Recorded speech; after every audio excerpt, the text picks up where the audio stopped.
सत्संग की आधी घड़ी तप के वर्ष हजार, तो भी बराबर है नहीं कहे कबीर विचार।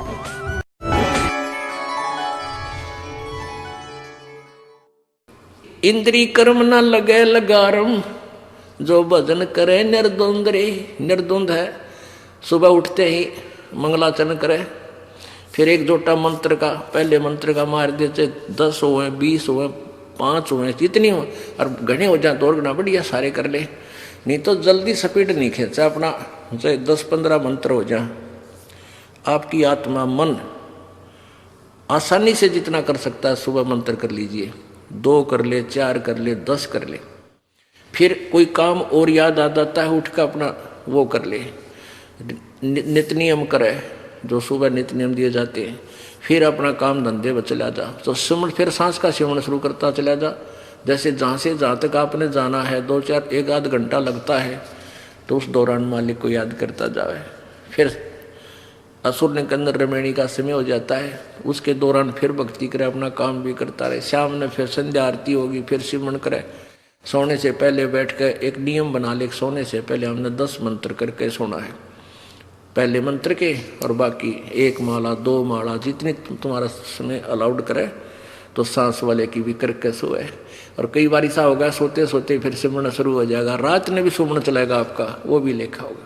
तो यहाँ क्या बताते, फिर उस व्यक्ति ने, उस भगत ने ये बकवाद करने की बस फुर्सत ना मिला। इंद्री कर्म ना लगे लगारम, जो भजन करे निर्द्वंद रे। गरीबदास जग कीर्ति होगी, जब लग सूरज चंद्रे। अब आप अच्छी भक्ति करोगे, बुराई छोड़ दे। से पहले शराबी शराब पिया था, शराबी शराब पीते थे, अपने घर पैसों का नाश करता था, इज्जत का नाश करे था, और फिर घरवाली की दे तोड़े सांझ ने उसका नाश करे। और ईब उसने शराब छोड़ दी, पैसा बच गया, इज्जत बच गई, और भक्ति मिल गई, और दुनिया शराब है। और पहले आम व्यक्ति भी गाली देता कि नाश करे, निकम्मा आदमी है, शराब पीता है। और आज उसने दुनिया प्रशंसा करती है, भाई ये तो मनुष्य बन गया, इसने तो एकदम परिवर्तन कर लिया, देश का घर भी बस गया, बच्चे भी सुखी हैं, आप भी सुखी है, सत्संग में जाता है, कल्याण करवाता है। तो इस प्रकार सत्संग से ही, परमात्मा के सहारे से ही ये जीव उभरेगा, और इसका कोई विकल्प नहीं है। तो यहाँ कहते हैं गरीबदास जग कीर्ति होगी, जब लग सूरज चंद्रे। आप सतलोक चले जाओगे, आपका पीछा छूटा, और वहाँ सब गुणगान करेंगे। जैसे मीराबाई थी, ध्रुव प्रहलाद थे, गरीबदास जी थे, कबीर परमेश्वर हैं, और भी जितने महापुरुष हुए हैं, उनको आज तक याद किया जाता है। वो अपना कर्म बनागे, कल्याण करवागे, और हम उनके गुण गा रहे हैं। ऐसे ही परमात्मा कहते हैं, गरीबदास साहब जी कह रहे हैं कि भगवान की भक्ति, सत भक्ति करने वाले की जो महिमा जो है आगे दूर तक बनी रहेगी, और अपना कल्याण होगा। नाम अलग वस्तु लाभ देता है, और यज्ञ अलग देते हैं। जैसे एक व्यक्ति दीर्घ रोगी है, डॉक्टर के पास जाता है, डॉक्टर जाते ही ग्लूकोज लगा देता है। ग्लूकोज रोग नहीं काटती, वो और इंजेक्शन अलग से लगाए जाते हैं, और टैबलेट्स दी जाती है रोग काटने की। ग्लूकोज भी कंपलसरी है ज्यादा वीक प्राणी को। अब जैसे नाम मंत्र, जो 3 मंत्र का जो जाप है, ये तो जन्म मरण के रोग काटने के कैप्सूल और इंजेक्शन समझ लो।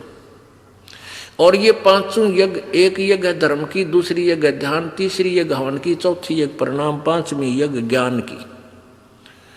ये समझ लो ग्लूकोज है। ये तो इन 5 यज्ञ इकट्ठी ही करनी पड़ेंगी, ये अवश्य करनी पड़ेंगी, एक यज्ञ तो भी काम नहीं चला है।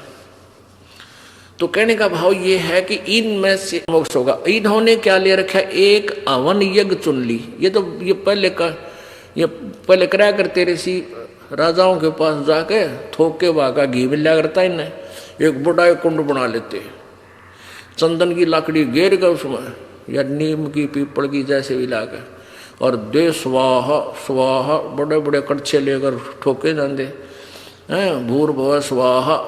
इन और दूसरा काम नहीं था। तो इसी से इन्होंने ये मान लिया कि हवन कर दिया तो बेड़ा पार हो गया। हवन तो एक यज्ञ है, हवन तो एक ग्लूकोस है। इसको हम कैसे करते हैं? हम भी हवन करते हैं। हम एक जोत जलाते हैं खड़ी, 1, 2, 3 ग्राम की एक बाती बनाते हैं रुई की, और उसमें लगा देते कटोरी में। उस 2 ग्राम की बाती में आपसे 2 किलो घी सवा कर ले, उसमें समय पर डालता रहेगी। और इससे क्या है कि परमात्मा ने, कबीर जी ने आकर हमें ये मार्ग बताया कि जैसे तुम लकड़ी फूंकते हो, उसमें प्रदूषण 7 बराबर होता है, और इसमें प्रदूषण नाम मात्र सा होता है। रुई का प्रदूषण नहीं बन पाता। घी डाले जाओ और जलाए जाओ।